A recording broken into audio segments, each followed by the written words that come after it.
Mathematics basics రాకపోవడం వల్ల hire క్లాస్లో కానీ కాంపిటేటివ్ ఎగ్జామ్స్కి ప్రిపేర్ అవుతూ కానీ ఇబ్బందులు ఫేస్ చేస్తున్నారా?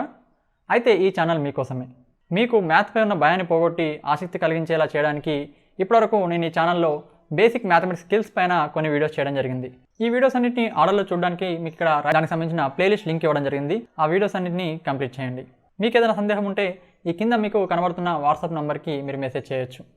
ఇలాంటి మరెన్నో వీడియోస్ని ఉచితంగా అందించడంలో మీరు మాకు సహాయం చేయాలనుకుంటే ఇక్కడ మీకు స్క్రీన్ పైన కనబడుతున్న బ్యాంక్ అకౌంట్ లేదా గూగుల్ పే నంబర్స్కి మీకు వీలైనంత అమౌంట్ని పంపించవచ్చు. సో ఆలస్యం చేయకుండా ఈరోజు టాపిక్లోకి వెళ్ళిపోదాం. సో హైట్ లేదా ఆల్టిట్యూడ్ అంటే ఏంటి? సో దీని గురించి మనం ఈరోజు వీడియోలో తెలుసుకుంటున్నాం. అదేంటి, దీని గురించి కూడా ఒక ప్రత్యేకమైన వీడియో అవసరమా అనుకుంటున్నారా?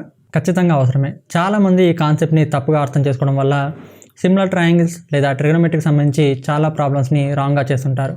మీరు చాలాసార్లు అనుకుంటుంటారు క్యాలిక్యులేషన్ కరెక్ట్గానే వచ్చింది, బట్ ఏరియాస్ లేదా సిమిలర్ ట్రయాంగిల్స్ లేదా ట్రిగనోమెట్రీలో ఆన్సర్ తప్పు వస్తుంది ఎందుక అని మీరు అనుకుంటారు. చాలా సందర్భాల్లో ఈ హైట్ లేదా ఆల్టిట్యూడ్ని మీరు తప్పుగా అర్థం చేసుకోవడం వల్లే అలాంటి సమస్యలు ఎదురవుతాయి. సో ఈ వీడియోలో మీకు ఈ కాన్సెప్ట్ని క్లియర్గా ఎక్స్ప్లెయిన్ చేస్తాను. ముందుగా ఇప్పుడు మనం ఒక ట్రయాంగిల్ తీసుకుందాం. ఇక్కడ ADE అనే ఒక ట్రయాంగిల్ ఇవ్వడం జరిగింది. సో దీంట్లో హైట్ ఏంటి? ముందుగా మీకు అనిపించింది చెప్పండి. ఇందులో ఏది హైట్ అవుతుంది? AE అవుతుంది. చాలామంది AE అనే అనుకుంటారు. సో ఇక్కడ మనకు 3 సైడ్స్ ఉన్నాయి, AD, AE and DE. So ఇందులో ఏంటి అనగానే చాలామందికి వచ్చే ఐడియా ఏంటంటే AE హైట్ అవుతుంది అని అనుకుంటారు. AD చూస్తే అది కొంచెం క్రాస్గా ఉంది కాబట్టి అది హైట్ అయ్యే అవకాశం లేదనుకుంటారు.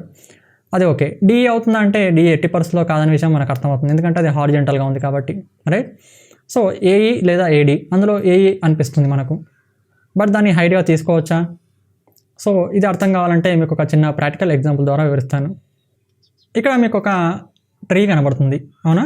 ఒక కోకోనట్ ట్రీ లాంటిది, రైట్? సో ఈ ట్రీ యొక్క హైట్ని మనం కనుక్కోవాలి. ఎలా కనుక్కుంటాం?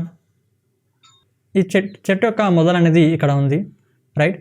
సో ఇప్పుడు నేను ఈ పాయింట్ వరకు ఆ చెట్టు ఎంత హైట్లో ఉంది, ఈ పాయింట్ అనేది ఎంత హైట్లో ఉందని మనం కనుక్కోవాలి, రైట్? అంటే మనం కాండం యొక్క హైట్ని కనుక్కుంటున్నాం, ఓకేనా? సో మరి నేను ఎలా కొలవాలి? ఈ చెట్టు మొదల నుంచి ఇక్కడ వరకు కొలవాలా? దీన్ని మనం హైట్ అనొచ్చా? చాలామంది చేసే మిస్టేక్ ఇదే. ఇది హైట్ కాదు, ఇది దాని యొక్క లెంత్ అవుతుంది.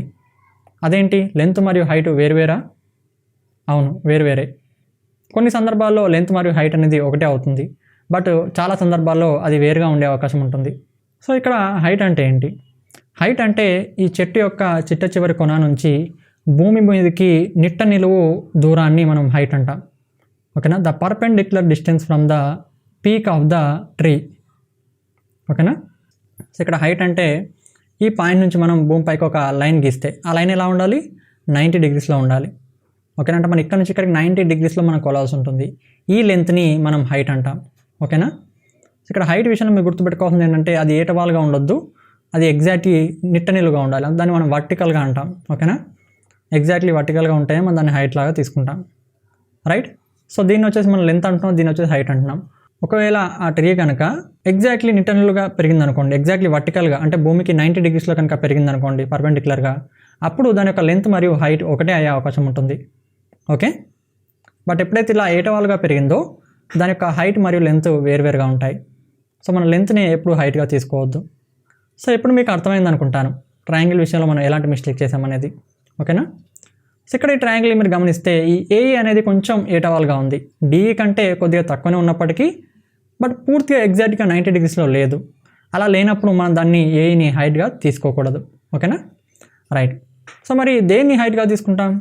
సో దీని యొక్క హైట్ని కనుక్కోవాలంటే మనం ముందుగా ఇందులో బేస్ ఏంటో తెలుసుకోవాలి. సో బేస్ ఏంటి? DE. సో ఏదైతే మనకు హారిజెంటల్గా ఉందో దాన్ని బేస్గా తీసుకుంటాం, లేదా ఏదైతే కింది వైపు ఉందో ఆ సైడ్ మనం బేస్గా తీసుకుంటాం. సో ఈ బేస్కి మనం హైట్ని కనుక్కోవాలి, రైట్? సో ఇప్పుడు మనం హైట్ కనుక్కోవాలంటే ఏం చేయాలంటే ఈ బేస్కి ఆపోజిట్గా ఉన్న వర్టెక్స్ తీసుకోవాలి. సో బేస్కి ఆపోజిట్గా ఏ వర్టెక్స్ ఉంది? A అనే వర్టెక్స్ ఉంది. సో ఈ వర్టెక్స్ నుంచి ఈ బేస్కి మనం 90 డిగ్రీస్లో ఒక ఇమాజినరీ లైన్ గీయాలి, ఓకేనా? అది 90 డిగ్రీస్లో ఉండాలి, రైట్? ఇంతకు మనం చెప్పుకున్నాం పర్పెండిక్యులర్గా మాత్రమే మనం కొలుస్తాం హైట్ అని. సో అది ఏ పాయింట్ దగ్గర అయితే టచ్ చేస్తుందో, DEని ఏ పాయింట్ దగ్గర టచ్ చేస్తుందో అక్కడ మనం ఒక పాయింట్ గీసుకొని దానికి ఒక పేరు పెట్టుకోవాలి. సో అక్కడ N అనే పేరు పెట్టాను. ఇప్పుడు హైట్ ఏమవుతుంది అంటే AN. సో ఈ ఏఎన్ యొక్క ఏఎన్ అనే ఇమాజినరీ పర్పెండిక్యులర్ లైన్ యొక్క లెంతే ఈ ట్రయాంగిల్ యొక్క హైట్ అవుతుంది. ఓకేనా. ఈ ఏఎన్ లైన్ సెగ్మెంట్ ఏదైతే మనం గీసామో, ఈ ఇమాజినరీ లైన్ సెగ్మెంట్ ఏదైతే గీసామో దీన్నే మనం మరొక పేరుతో పిలుస్తాం. దాన్నే మనం ఆల్టిట్యూడ్ అంటాం. ఓకేనా. రైట్, ఈ పేరు కూడా గుర్తుపెట్టుకోండి. మీకు దాదాపు వర్డ్ ప్రాబ్లమ్స్లో మీకు హైట్ బదులు ఆల్టిట్యూడ్ అనే పేరే ఇస్తాడు. సో ట్రయాంగిల్కి వచ్చేసరికి మనం దాన్ని ఆల్టిట్యూడ్ అంటాం. ఓకేనా. సో ఇప్పుడు వచ్చేసి మనం మరొక ఎగ్జాంపుల్ చూద్దాం. ఏబిసి అనే మరొక ట్రయాంగిల్ ఇవ్వడం జరిగింది. మరి ఈ ట్రయాంగిల్లో హైట్ ఏమవుతుంది? దీని యొక్క హైట్ మనం ఎలా కనుక్కోవాలి? హైట్ లేదు. ఎందుకు లేదనిపిస్తుంది? సో ఇక్కడ ఏమంటున్నారంటే స్టూడెంట్స్, అది క్రాస్ ఉంది కదా, బాగా వంగి ఉంది కదా, దానికి హైట్ ఎట్లా కనుక్కుంటాం అనే డౌట్ వస్తుంది మనకు. రైట్. సో ప్రతిదానికి ఒక హైట్ ఉంటుంది. రైట్. భూమిని అతుక్కొని ఉన్నదానికి తప్ప భూమి నుంచి కొంచెం ఎంతో కొంత ఎత్తులో ఉందని దాన్ని హైట్ కొలవచ్చు మనం. సో ఎలా కొలవాలి? కొంచెం డౌట్ అనిపిస్తుంది మనకి, ఎట్లా కొలవాలి డౌట్ అర్థం కావట్లేదు. రైట్. సో దానికి ఏం చేయాలి? మనం ఇంతకుముందు చెప్పుకున్నాం. ఇందులో బేస్ ఏంటి?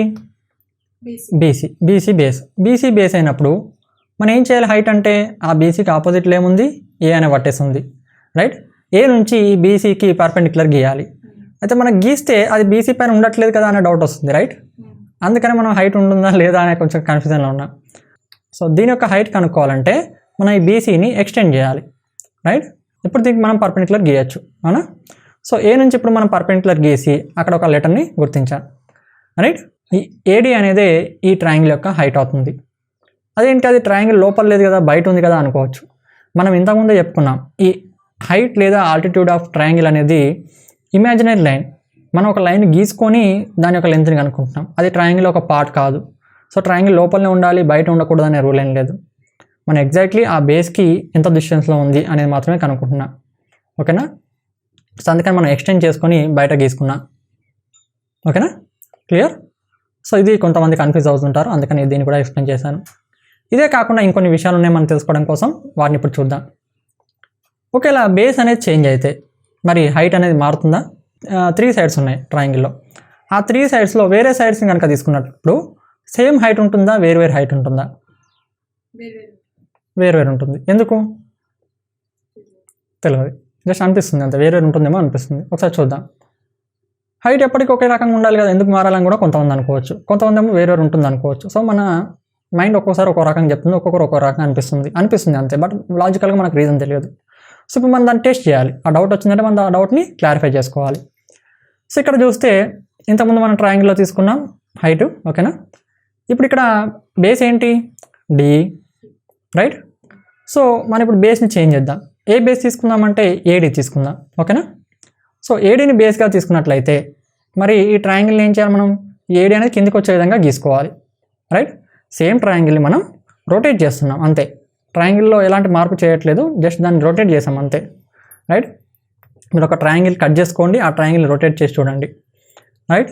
ఒకే ట్రయాంగిల్ మార్చట్లేదు, అదే ట్రయాంగిల్ని జస్ట్ రొటేట్ చేసాం అంతే, తిప్పామంతే. ఓకే. సో ఇప్పుడు మనం హైట్ కనుక్కోవాలంటే ఏం చేయాలి? ముందుగా మనం ఏం చేద్దామంటే ఈ హైట్ సేమ్ ఉందా లేదా చెక్ చేద్దాం. ఓకేనా. ఫస్ట్ మీరు ఏం చేయాలంటే వీడియో పాజ్ చేసి ఇలాంటి ఒక ట్రయాంగిల్ తీసుకోండి, ఒక బేస్కి హైట్ని కనుక్కోండి, అలాగే మరొక బేస్ కూడా హైట్ని కనుక్కోండి. అది ఈక్వల్గా ఉందా లేదా ఒకసారి ప్రయత్నించండి. మీరు కేవలం ఇలా క్లాస్ వినడానికంటే మీరు ప్రాక్టికల్గా చేస్తే మీకు అది లైఫ్ టైం గుర్తుంటుంది. కేవలం వింటే అది ఎక్కువ రోజులు గుర్తుండే అవకాశం లేదు.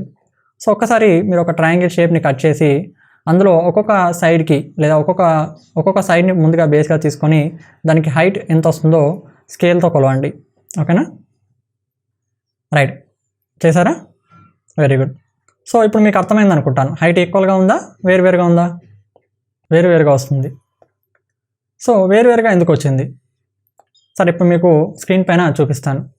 ఇప్పుడు మనం ఎగ్జాక్ట్లీ ఇదే లెంత్ని నేను ఇక్కడ తీసుకుంటున్నాను.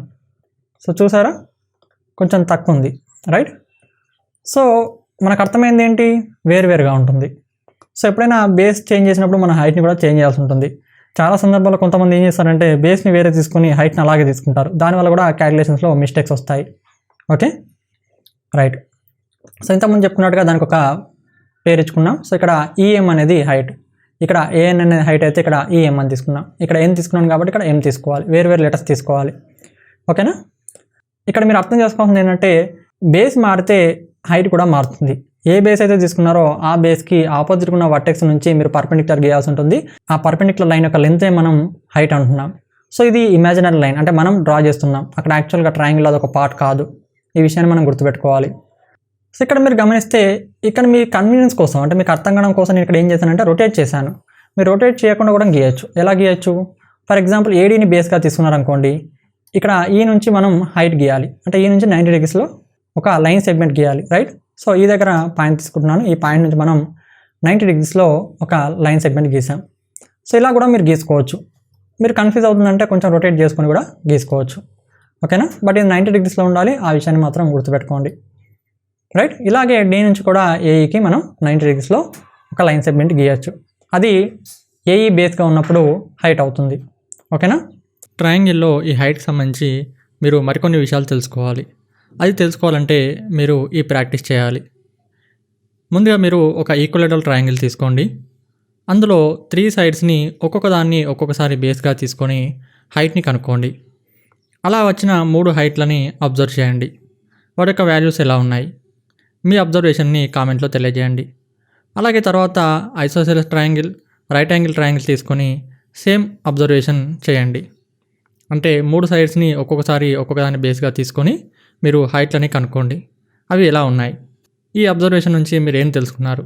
మీరు తెలుసుకున్న విషయాల్ని కామెంట్లో తెలియజేయండి. మీరు చేసిన అబ్జర్వేషన్ కరెక్ట్గా ఉందా లేదా నేను రిప్లై ఇస్తాను. సో ఇది హైట్ అంటే. ఈ విషయాన్ని కనుక మీరు కరెక్ట్గా అర్థం చేసుకుంటే మీరు సిమిలర్ ట్రయాంగిల్స్ లేదా ఏరియాస్ ఆఫ్ ట్రయాంగిల్స్ లేదా ట్రిగోనోమెట్రీ అప్లికేషన్ ట్రిగోనోమెట్రీ సంబంధించిన ప్రాబ్లమ్స్ చాలా సులభంగా ఈజీగా చేయగలుగుతారు. ఈ యొక్క కన్ఫ్యూజన్ వల్ల చాలామంది ఆ ప్రాబ్లమ్స్ తప్పుగా చేస్తున్నారు. సో దాన్ని గమనించే నేను ఈ వీడియో చేయడం జరిగింది. నెక్స్ట్ నేను సిమిలర్ ట్రయాంగిల్స్ మరియు ట్రిగోనోమెట్రీకి సంబంధించి వీడియోస్ చేస్తున్నాను. అందులో మీకు ఈ టాపిక్ అనేది చాలా వరకు ఉపయోగపడుతుంది, ఓకే? ఇది ఎంతవరకు అర్థమైంది? మీరు ఈ వీడియోని యూస్ఫుల్గా భావిస్తున్నారా? మీ అభిప్రాయాన్ని కామెంట్లో తెలియజేయండి. మరొక వీడియోతో మళ్ళీ కలుద్దాం. అంతవరకు సెలవు, నమస్కారం. 10th క్లాస్ సంబంధించి అన్ని వీడియోస్ లింక్స్ కోసం మీరు నా వాట్సాప్ నెంబర్కి మెసేజ్ చేయొచ్చు.